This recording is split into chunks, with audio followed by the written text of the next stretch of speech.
G'day, welcome to MarkandSam After Work. Today I've got a video on, just a bit of a topic that I bang into occasionally, and that's what's the most important piece of equipment in an ELR setup, in an ELR shooting. You're going to ELR, what's the most important piece of equipment you should own? And I can go into all sorts of things that are similar to, and everything in ELR works in the fashion of a little bit better quality here tends to help. Everything from ammunition to chassis to muzzle brake to blah, blah, everything matters. But there's one bit that matters most, and that's your scope. Your scope and probably your scope setup. So how you bolt it to the rifle. For what I've seen, I can pretty much use everything else. The one bit that's really hard to deal with, and it'll even take a very good rig and make it shoot average, and it will, but it can also be a good one, being a good rifle scope, and you can make with a good rifle scope that you can get the proper internal elevation with decent glass and with decent tracking. You really can do things with even just an off-the-shelf rifle. If it can hold down a 1 MOA group, 1.5 MOA group, then with all the rest of it, you can get in to start to make things work at extreme long range. Now, that also means that you've got ammunition can get to that place. So there's all the decent weight bullets and decent BCs and all that sort of stuff you need to do it. And to make it easy, then, a ballistic calculator of some form or other, whether that's tables or it's lots of range data, or it's a simple ballistic app on a phone. You need those things, and they certainly make it easier as well. But the scope's the big deal. And what I'm talking about there with the scope is it's the bit that I would spend money on. It's something that by the time you understand that, I suppose, how do I do it? And that's what we'll come back to. This obviously hinges on my logic to go with it. I will start with probably the first one that I started with in getting to that place, and this is a little Citron. It's the S3. This is a 15, 12, probably 15-year-old scope, in that neck of the woods. And it's got 100 MOA. It's just I forgot what it is. It's a 6 to 24 second focal plane scope. 50mm objective. It's got 100 minutes of internal elevation, and that's why I got it. It was set up on all the bits and pieces where I needed to get 50 minutes of cant in the scope, or tilt inclination in the scope, to be able to dial it up all the way. And then I made it all work very well. These are Citron are still a good bang for the buck scope without any question. But it was still a decent step up from the lower level scopes that I was using. I think there's a whole heap of marketplace that are around this sort of level. Probably Citron still has better glass than a fair few of them. But listen, this isn't a brand thing, and I'm not showing the Citron for that. But I'm saying this is where I started. It's sitting in this air attack base, which I'll get to in a minute. And I'll start with the next scope. When I first actually got into ELR, I think this is actually the scope. This was the Night Force Attacker. They have grown into a bigger, I wouldn't necessarily say better thing, bigger turrets and that sort of stuff on them. But this is the ATAC-R, or Attacker as I would say.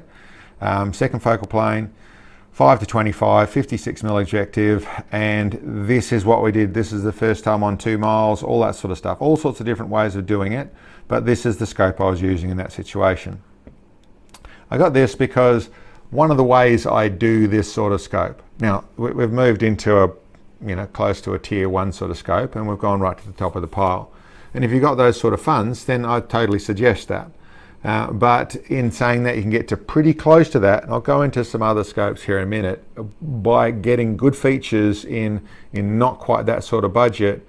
But what I'm really saying, the bit I want to get into, is how and why I think the scope is the most important thing to get. Is because specifically the way I run them now is I use this air attack base, which is an adjustable inclination base.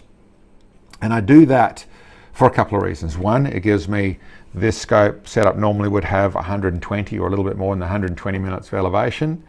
And if I put this on a straight set of rings and get a 60 MOA base, then I can dial all the way up to 120 minutes. Simple as that. 0 at 100 yards and dial all up to 120 minutes.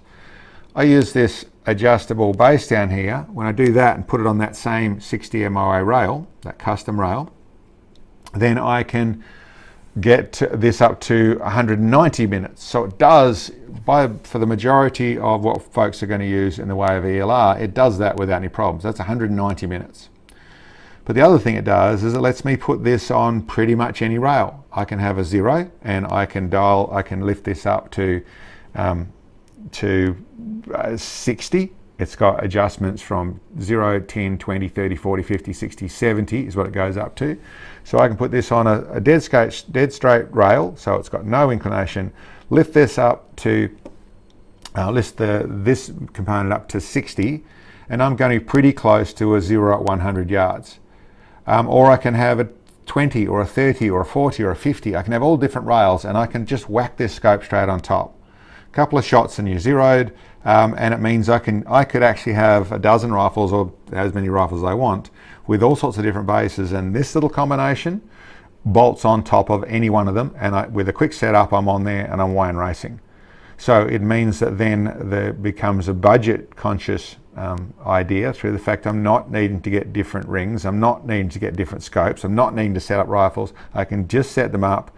I tend to get custom rails for the rail I want and put it on the rifle, so that's how my actions go together. So they're all dialed up for these rigs, and they can then get more on top of that.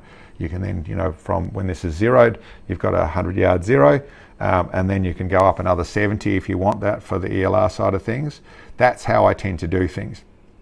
But the scope is the big ingredient.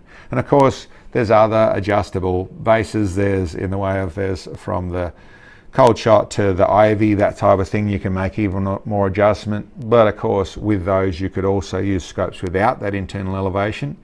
I'm not a fan of the vernier style adjustable bases. I've been there before. Or you can go to the front ones where the Charlie track or the wedge and all that sort of stuff, the Night Force wedge and the TACOM HQ wedge can all go on the front and do it that way as well. But the main thing I'm coming back to is this scope. Now, just a quick look at it. I'm not trying to do a brand thing at all. This isn't scopes I'm trying to sell anybody, but I did want to bring up some other options to put forward, and the same logic applies. If you just put decent money into the scope, the rest isn't as important. Everything is important, but it isn't as important. The scope is the bit that makes it easier. It does change things having decent stuff. The next one I go to, I suppose, in the same sort of area as this element scope, we're going to be using more of very good quality glass, very good in the way of tracking side of things, really like it. It's only the 100 minutes of elevation, or the 32 mil, 30, something like that neck of the woods. I'm an MOA guy. But this is very good quality and would do all those same things. And as you see, managing the same air attack so I can get to the place, I only end up like 10 MOA behind 120 MOA scope with the way I've got it set up here. And my totals are still up in the high sort of stuff, so still does the job really, really nicely. And this is spending more money on the glass and the reticle and the setup on that side of things, which is a way to do it. And then we've got a little bit the opposite. It's this is very well priced in the way of the tracked, but this is, and I think the track scope, and I think there's a Zeiss scope that have the same basic setup where we've got 150 minutes of internal elevation. This is those sort of scopes, and this sort of scope is very good. They're at decent level of glass. It's not at tier 1, I'd say, but it's not far off it. It's not something I can pick a difference in. It's really in the world of the 150 minutes of elevation. It's 50 mil, and what have we got? We've only got the 25 power. So compared to some of the stuff with a 30 and 35 and bigger power, the truth of it is I find I don't really run past 25 in pretty much anything. Now listen, out at 5K sort of stuff, okay, I have wound it up, but I don't need to. I have wound it up there to try and make it a little bit easier. But in real ELR of the sensible stuff, not the ultra long range stuff, so out to even the 2 miles, 25 power is just fine using the scope properly. So I really like this sort of little combination. And in this sort of combination, that air attack base works really nicely as well, because to get this dialed in at 100 yards, I'd need a 70 MOA rail. But with my 50 and 60 MOA rails, or even if you had a 0 rail, the likes of the air attack can get you to where you can dial right up there and go from 100 yards all the way up to the, from 0 at 100 yards all the way up to 150 minutes. I think I even got a little bit more, like 156 minutes of internal elevation. So awesome little lodge option at a decent budget.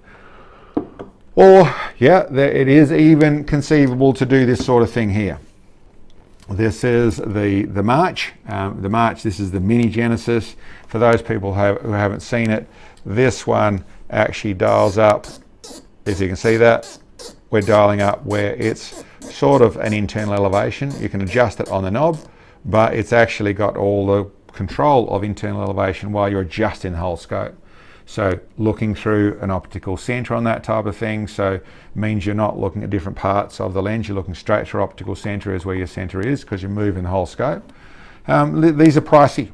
These are up in the top end of it, the price side of things, because of the extremely high level of glass that this sort of stuff has. This is tier 1, and this is the pushes things to another level on the tier 1 side of things. Very, very good on its glass, very good on its tracking, very good with the reticle side of things. Expensive, but this also doesn't need much of a rail, and it has up to 300 minutes of internal, this sort of adjustable inclination. So it is the type of thing where, you can get to where, okay, if you're looking at a few different rifles, you can make sense of spending money like this if you factor in, okay, different scopes, all the rest of it. Listen, it's an option is what I'm trying to say. So once again, and there's, a dozen different good brands that aren't here. You didn't see that brand. I wasn't trying to do a brand thing. I was trying to bring it down to what I could fit on the table here and what I have in the cupboard here. My comment comes back to that same thing. If you spend decent money, and probably, ultimately the other side of the thing, there is a bit of retail therapy happens and people need to buy another one of these and another one of those, or better this or better that, all that sort of stuff. My main point of this is the thing that makes it the easiest, the thing that makes it work the best, and like I said, a bad scope on a good rifle still makes the rifle not that accurate to shoot if the scope isn't doing its job as well as it should be.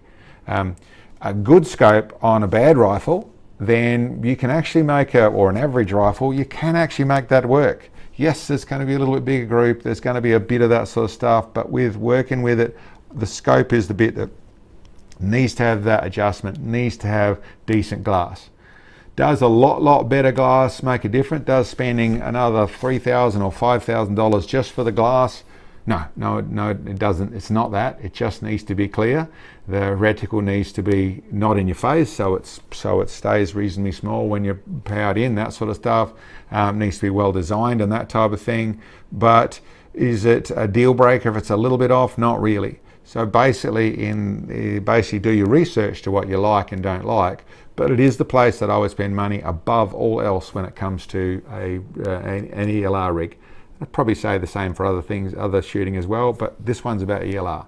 Anyway, guys, I hope that wasn't too wordy. I hope that made some sense. Thank you very much for checking in. I'll catch you next time.